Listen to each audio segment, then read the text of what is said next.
Мен Excel 2023 программасын жаңа ғана аштым. Егер сіз ескі версиямен жұмыс жасасаңыз, кейбір нәрселер сәл басқаша көрінуі мүмкін, бірақ барлығы негізінен бірдей жұмыс жасайды. Сондықтан алаңдамаңыз. 2023 жылғы версияда сіз осы экранға келесіз. Онда сіз жақында жұмыс істеген файлды ашуды таңдай аласыз, немесе жаңа жұмыс кітабын ашсаңыз болады. Біз пустая книга, яғни жаңа жұмыс кітабын ашамыз.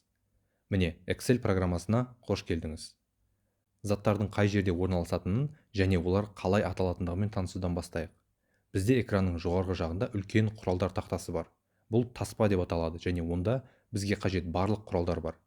Олардың көп болғаны соншалық барлығын бір жерге сыйғыза алмады. Сонымен, біз таспаның главная, яғни басты деген қойындысындамыз. Бұдан басқа вставка, яғни кірістіру қойындысы да бар екенін байқайсыз. Бұл жерде суреттер мен диаграммалар сияқты заттарды енгізуге арналған құралдар бар. Келесі ол данные, яғни деректер қойындысы. Мұнда сортировка, сұрыптау және фильтр, сүзу сияқты құралдар бар. Курсты өту барысында сіз барлық қойындылармен және олардағы құралдармен көбірек танысатын боласыз. Главная қойындысына оралайық. Сіз құралдардың таспаға кездейсоқ шашыралмағанын, олар логикалық түрде топтастырылғанын байқайсыз. Мысалы, бұл топ шрифт, қазақша қаріп тобы деп аталады. Және онда менің мәтінімді өзгерту үшін қажет барлық құралдар бар. Кейбір топтардың төменгі оң жақ бұрышында сіз шағын диалогты іске қосу құралы деп аталатын нәрсені таба аласыз. Егер сіз оны бір рет бассаңыз, ол сіздің қосымша опцияларыңызды ашады. Бізге бұл жиі қажет емес, бірақ олардың бар екенін білу өте жақсы. Мен жабу үшін отмена, болдырмау түймесін басамын. Таспадағы келесі кішкене ерекше қойынды бұл файл қойындысы. Файл қойындысын басқан кезде ол бізді сахнаның артқы көрінісіне әкеледі. Бұл файлымызды басқаруға қажетті барлық құралдарды қамтиды. Мысалы, открыть ашу, сохранить сақтау, немесе закрыть жабу. Сахна артындағы көріністен шығу үшін мына артқы көрсеткіні басыңыз, немесе пернетақтадағы escape пернесін басыңыз. Енді біз бірінші файлымызды ашу үшін сахна артындағы көріністі пайдаланғымыз келеді. Сондықтан мен файлды басып, открыть дегенге келемін. Егер сіз жақында файлмен жұмыс істеген болсаңыз, сізге керек файл мынау соңғы тізімде болады. Болмаған жағдайда обзор, шолу түймесін басу керек. Практикаға арналған файлдарды әлі жүктемеген болсаңыз, соларды бірінші компьютерге жүктеп алыңыз. Содан кейін ғана өтіңіз.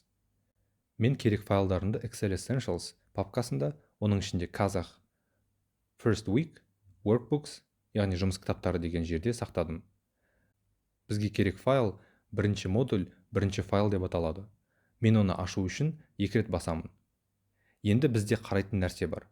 Қараңыз, бізде таспа өте көп орынды алады. Сондықтан біз кез келген қойындыны екі рет басу арқылы оны жауып тастауға мүмкіндігіміз бар. Бұл біраз орынды босатады. Бірақ таспаңыз кенеттен өзінен өзі жоғалып кетсе, алаңдап үрейленбеңіз. Оны қайтару үшін таспа қойындыларының кез келгенін екі рет басып, қайтарып алуға болады. Енді таспаның үстінде сіз басқа құралдар тақтасын байқайсыз. Бұл кішкентай жер панель быстрого доступа, яғни жылдам қол жеткізу құралдар тақтасы деп аталады. Және мұнда менің сүйікті екі командам бар: сақтау және болдырмау.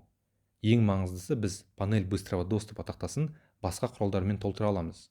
Егер мен мына көрсеткіге келіп бассам, ол маған бірнеше таңдаулар береді. Мұнда шынымен де керемет нәрселер бар.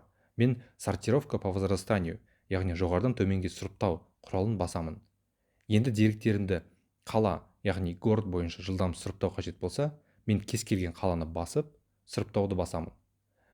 Енді қала деректеріміз алфавиттің жоғарыдан төмен бағытында сұрыпталды. Таспадағы барлық құралдарды да панель быстрого доступа тақтасына қосуға болады. Мысалы, мен рецензиялау қойындысын басып, мына топтағы орфография, яғни сөзді керекті әріптермен жазу құрылғысына келіп, бірақ бұл жолы мен тышқанның оң жақ түймешегімен басып, добавить в панель быстрого доступа, яғни жылдам қол жеткізу құралдар тақтасына қосу деген батырманы басамын. Байқағаныңыздай, жоғарғы жаққа жаңа құрал қосылды. Таспадағы кез келген құралды осылай панель быстрого доступа тақтасына қосуға болады. Жұмыс процесін жылдамдату үшін осы құралдар тақтасын өзіңіздің ыңғайыңызға қарай өзгертіп алсаңыз болады. Таспаның астында сіз формула жолағын көресіз.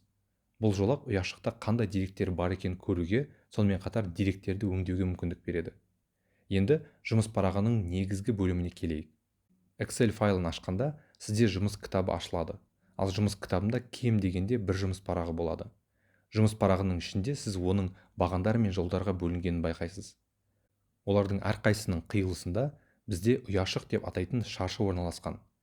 Мен ұяшықты басамын, және сіз оның белсенді екенін шекарасының жасыл түске боянғанынан байқайсыз. Әрбір ұяшықта баған әрпі мен жол нөмірінен тұратын идентификатор бар. Мен D2 ұяшығын басамын. Егер мен осы ұяшыққа бассам, мен C1 ұяшығына өтемін. Келесі нәрсеміз, жұмыс кітабының төменгі жағында бір шағын жолақ бар.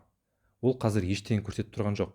Егер мен бірнеше сандық деректер таңдайтын болсам, бұл жолақта сол деректердің среднее, орташа мәнін, количество, санын және сумма толық қосындысын көруге болатынын байқайсыз.